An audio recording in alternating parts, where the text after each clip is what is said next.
The NBC News poll also found President Biden suffering a, quote, erosion of public confidence on a number of critical issues.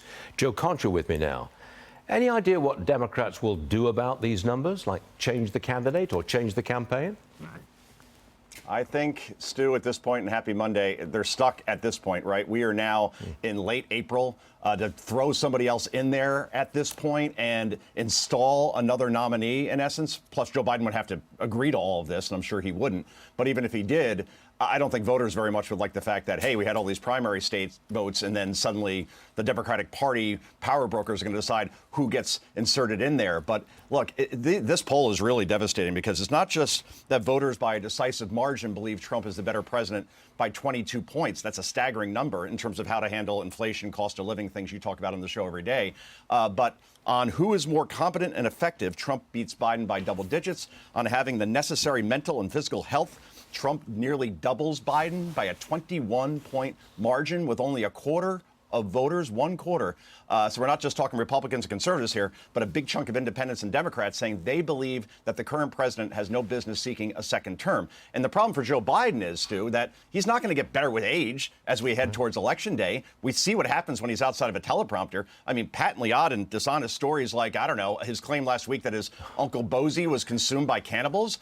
He wasn't. Or that he was the first member of his family to graduate college. He wasn't. Or that as president, he inherited skyrocketing inflation. He didn't. I could go on, but we have obviously finite time here. And in the end, this is why I'm leaning on the bet that Joe Biden will not debate Donald Trump in the fall. He simply is lost unless the words are written for him. And if he ducks out of those debates, and those are watched by 70, 80 million people, it will be, at least my opinion, the final nail in his campaign. Yeah, I mean, if he does debate, he loses. If he does not debate, he loses by not debating. That would be my position anyway. Joe, this one for you as well. Opening statements underway in Trump's hush money trial in New York City. Do you believe that the trial, the proceedings so far, have hurt Trump at all?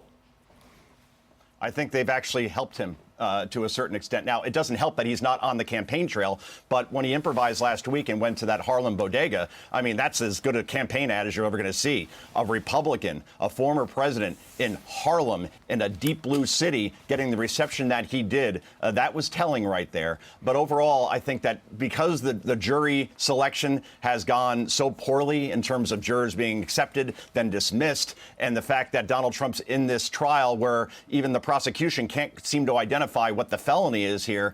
In the end, I think in the strangest way, this helps him to a certain extent because it makes the argument for him that the system is rigged, that the justice system is weaponized, and this is election interference. It's hard to argue against that when you look at this objectively. But he handles the trial or the immediate aftermath of the trial very well. He goes outside and he can expect some form of press conference. He can expect him to go somewhere locally. And the contrast with his ability to answer any and all questions and meet the people face to face, the contrast with him doing that and Joe Biden gets more and more stark as this campaign rolls along. And I don't think that's going to change. I'm dying to hear what he's got to say after the proceedings today. Yeah, it's going to be very interesting. And to your point around the fact that he comes out and he speaks to the people, he'll be speaking to the people of New Jersey. I mean, when was the last time you heard of a Republican presidential candidate campaigning in my home state? He'll be doing it in Wildwood, New Jersey, which is down the shore where everything's all right. And it's just going to be interesting because he very well can attract 20, 30, 40,000 people down there. I think it's going to be on the beach. And just to see that and the fact that Joe Biden may have to defend New Jersey by putting some resources there because now we see polling that Trump is within the margin of error in this state, which is unthinkable when you think about it. Reagan, I think, was the last one to win New Jersey. Between New Jersey and Virginia, I think the map has expanded, and that's not good news if you're the incumbent. Yeah, I'm with you on this, Joe. I live in New Jersey, too. Now look at this, please. That NBC News poll finds that RFK Jr.'s presidential run is hurting Trump more than Biden. You can see that Trump leads Biden by 2 points in a head-to-head matchup, but bring in other candidates like RFK, and Biden has the 2-point advantage. So do you think RFK Jr. is taking votes away from Trump?